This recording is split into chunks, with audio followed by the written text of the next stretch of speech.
Welcome to my vlog! It's me, your Mommy Joy, strong mom of 3! What's up, Mami? Manibagong araw na naman. Aww. Eto nga mga mi, at paalis na nga si Ate Pia at maaga nga ang pasok nila ngayon. May exam kasi sila sa NAT, kaya before 6:30 lang daw ay dapat ay nasa school na. Kaya si Kuya Paul ay 5:50 pa nga lang ay sumundo na dito sa bahay. Ang Kuya Emil naman mga mi ay wala nga din pasok dahil nagchat din kagabi ang teacher nila sa GC na siya nga daw ang magpapa-exam nga sa NAT. Hindi ko lang sure mga mi kung sa school nga ni Ate Pia yun. Pagpasok ko naman sa loob mga mi, ayan nga at nagising naman ang aking baby Athena. Buti na nga lang at nakaalis na rin ng Ate Pia. Para nga ayan at matututukan ko na nga siya. Maya-maya nga lang mga mi ay dumaan nga itong suki ko nga sa sariwa na si Kuya. Marami nga rin siyang tinda at eto nga at meron nga maliliit na galunggong. Eto nga bangos ay ang tataba.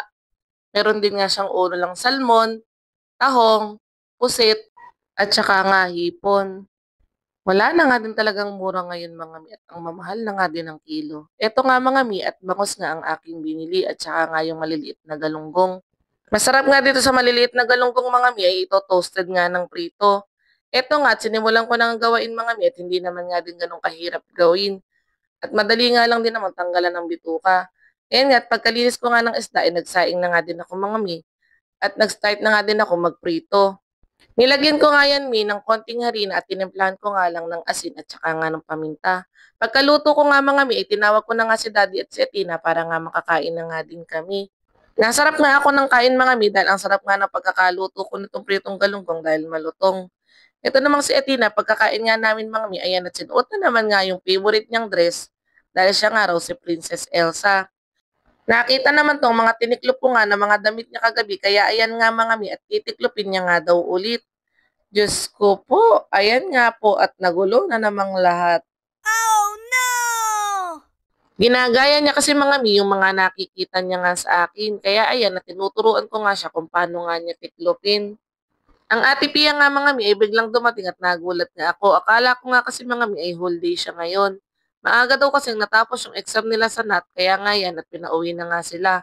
Naka-order pa nga daw siya ng lunch, uuwi din naman daw pala sila.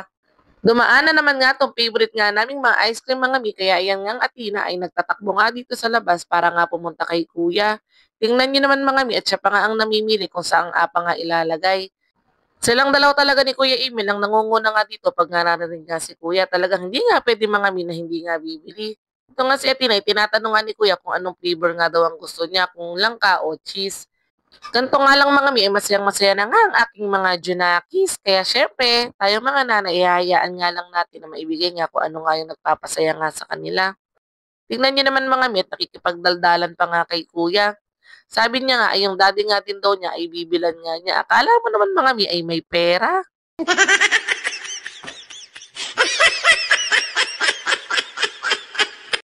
Yan lang po muna mga mi. Thank you for watching. Bye-bye. Mwah! Audio Jungle.